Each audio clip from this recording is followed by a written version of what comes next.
इस एपिसोड की शुरुआत वहीं से होती है जहाँ पे हमारा पिछला एपिसोड ख़त्म हुआ था। इस एपिसोड की शुरुआत में हमें दिखाया जाता है कि हमारा मेन कैरेक्टर बोलता है कि सबसे बड़ी दिक्कत तो इस बात की है, फाइनल बॉस और प्रोटैगनिस्ट और मेरी जो मेन क्वेस्ट है वह एक ही जगह पर होने वाली है और साथ ही में उसी समय पर होने वाली है।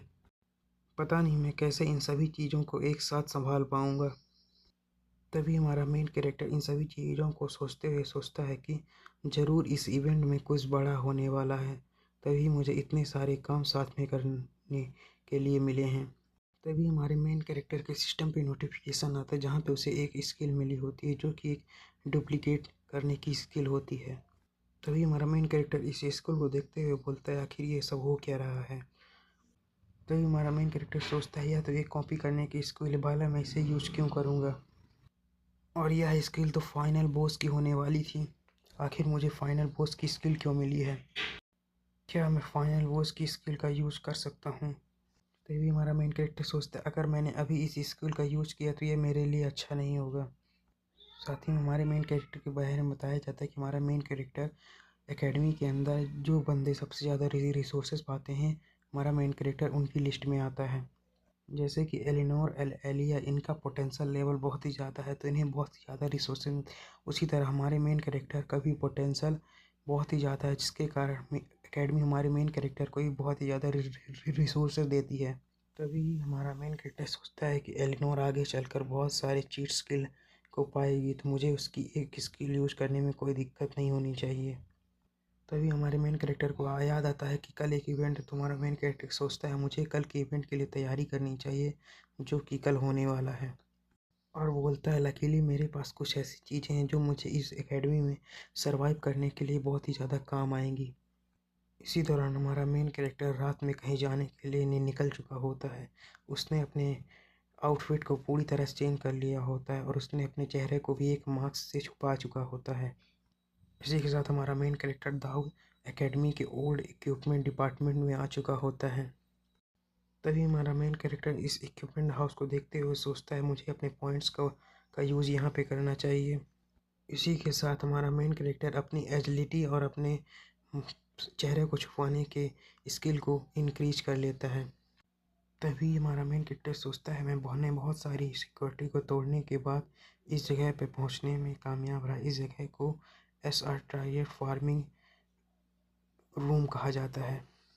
इसी के साथ हमारा मेन कैरेक्टर एक लंबी जंप के बाद उसके अंदर पहुंच जाता है और हमारा मेन कैरेक्टर साथ ही में कुछ बिस्किट्स खाता है जिससे उसका माना रिकवर होने लगता है। तभी हमारा मेन कैरेक्टर बोलता है कि यह साउंड तो बहुत ही ज़्यादा रियल है लेकिन इसका जो इफ़ेक्ट है वह बहुत ही ज़्यादा फ़ायदेमंद है मेरे लिए। लेकिन तभी हमारा मेन कैरेक्टर दीवार फांद के अंदर आते हुए बोलता है मुझे एक बार चारों ओर देख लेना चाहिए कि कहीं कोई है तो नहीं।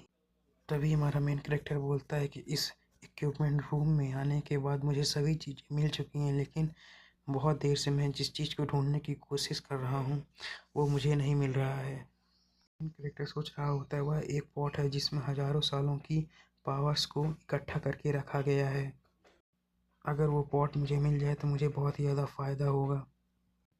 लेकिन तभी हमारे मेन कैरेक्टर को वो पॉट दिखाई दिया जाता है। लेकिन तभी हमारा मेन कैरेक्टर उस पॉट को उठाते हुए बोलता है आखिरकार मुझे ये पॉट मिल ही गया। तभी हमारा मेन कैरेक्टर बोलता है अच्छा है मुझे वो सभी चीज़ें मिल गई जिसकी मुझे ज़रूरत थी। लेकिन जैसे ही हमारा मेन कैरेक्टर ये चीज़ें बोलता है जितनी भी चीज़ें वहाँ पर होती हैं वो धीरे धीरे करके गिरने लगती हैं क्योंकि हमारे मेन कैरेक्टर ने स्पॉट को उठा लिया था जिसके कारण वो सभी चीज़ें डिसबैलेंस हो गई।